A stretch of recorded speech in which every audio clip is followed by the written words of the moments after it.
So today we're talking about continuity with M365 or Microsoft 365, as well as ensuring that email is up during some outages. So Lisa, let's start with you. Let's get your perspective from the customer angle. What are you hearing and what are you experiencing out there? Thanks, Chris. Yes, we have a lot of feedback from customers. Initially, people were hesitant to go out to Office 365 and they gave up control of their server, but they knew that they were also kind of in a gray area as far as redundancy and backup and weren't clear on how that was all going to work. Now that the majority of our customers have moved there, they're kind of realizing that they're kind of in a standstill mode, kind of waiting to see when there's an outage, when it comes back. There's even websites to say Microsoft outage and to, basically tell you when or what might have happened or when they're coming back. And so a lot of our enterprise customers are looking for better options. What can we do about this? How can I maintain 100% uptime? Email is mission critical for most businesses today and are just looking for some options. And that's when we got engaged with Mimecast and was able to resolve some of these issues for customers going forward. Okay. Well, Peter, what are your thoughts on these various outages and how do you see these should be addressed? Well, to be honest with you, every cloud service has an outage from time to time. I mean, Microsoft, Google, Apple, they all have their stores have gone down. There have been issues. Microsoft, their Office 365 or M365 solution tends to go down in whole, in part, and in pieces. And what I mean by that is there are times when we've seen there have been outages as a result of identity management issues. Azure AD has a problem or Azure DNS has a problem. We had that happen in the EU.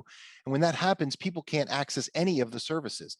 So that's when it goes down in whole. In fact, in Texas, we had a data center a couple of years back. It got hit by lightning. It took out the air conditioning system, which basically took out the Azure AD servers, the identity management, and then ultimately people for a period of either 4, 8, or hours or more, they could not access any of the services. Other times it goes down in parts. So you can send email is fine, but Teams is down. Sometimes it goes down in pieces. So for example, we had an outage that took out multi-factor authentication. It's this one little piece, but as a result of that, those that were using multi-factor authentication could not access their email or any of the services. And so that's when you need to have a break the glass account so you can flip it off until they fix it, and then you can flip it back on. So we see these outages, they're real, whole parts and pieces. The question is, what do you do? I mean, when there's an outage, do you just sit there and go, oh, well, I guess I can't get any work done? Typically, people keep working somehow. And typically what they do is they move over to shadow IT solutions, which now becomes a problem, especially with regard to email. So Lisa, let's talk a little bit about when a customer calls you and says that there's an outage. What is happening in their organization, or at least what are they telling you is happening during that time? You guys deal with a lot of very large organizations, so I assume the waterfall effect is big. Absolutely. As Peter had mentioned, what happens is that shadow IT. And all of a sudden, somebody, let's say you're a banker in finance or a hospital, and you're like, I got to get this email out. Well, geez, I got a Gmail account.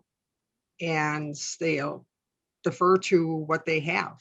So if my security policies or my firewall is going to allow that out, now all of a sudden I'm sending emails.